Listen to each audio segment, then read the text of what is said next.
Okay, so exercise 1 here, we're asked to find dy by dx. Okay, so we're going to differentiate, okay, with respect to x.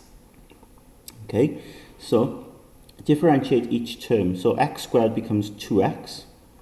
Okay, y squared then, well, it's a y term, but differentiated normally, so bring the 2 down to 2y, but then remember to put a dy by dx on the end, times them by dy dx. 10 then becomes 0 when you differentiate it, because it's a constant. So differentiate that with respect to x, you just get 0. So I get this, okay, just like the example, isn't it? Okay, so as we saw in the example, if you divide by 2, because there's a common factor of 2, 2x becomes x, 2y becomes y, so dy by dx there. You want to get dy dx equals, so take that x over the other side, so it becomes minus x. And then, because I've got y times dy dx, take the y over and divide. So there's my answer there, okay? Just like the example, dy dx is minus x over y. Let's look at b then. Okay, so with b, I've got 3x squared plus y squared minus 2x equals 8. Okay, so that's what I've got there. So again, differentiate with respect to x. Okay, so I'm already becoming a little bit lazy with my writing there, so I'll put diff with respect to x. So 3x squared there becomes 6x, yeah, because you bring the 2 down, so you get 6x. Y squared, well, it's a y term, yeah, so bring the 2 down, so 2y, but don't forget to times it by dy dx, okay? And then minus 2x becomes minus 2. Okay, that's an x term, so you just get minus 2 when you differentiate it. Equals to then differentiate this side, well, 8 becomes 0. Okay, so you've got this, and again you'll notice, okay, you might notice here we've got a common factor of 2, so I could divide by 2. We won't always have common factors, but if you do see it, it's useful sometimes to do that, just to make it a bit easier with the numbers. Dividing by 2, you get this.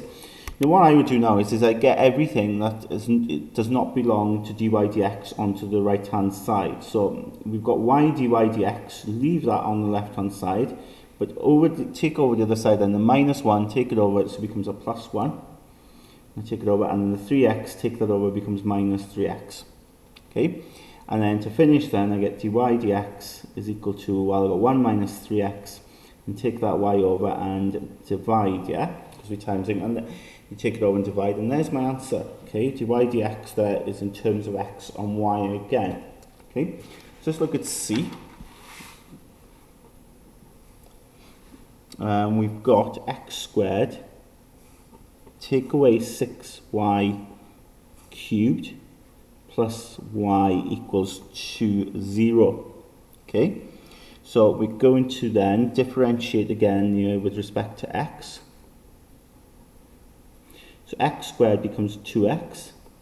Okay, 6y cubed, well, let's differentiate this here.